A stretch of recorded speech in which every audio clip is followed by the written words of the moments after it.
Welcome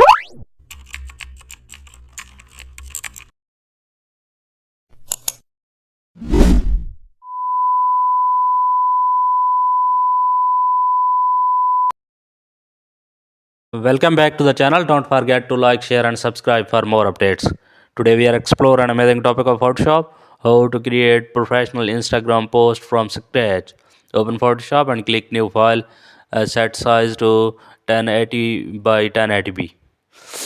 Press create, fill background using paint basket tool, choose a soft color. Select type tool and type headline text, make font bold and readable. Press Ctrl plus T and resize the text size. Center it properly.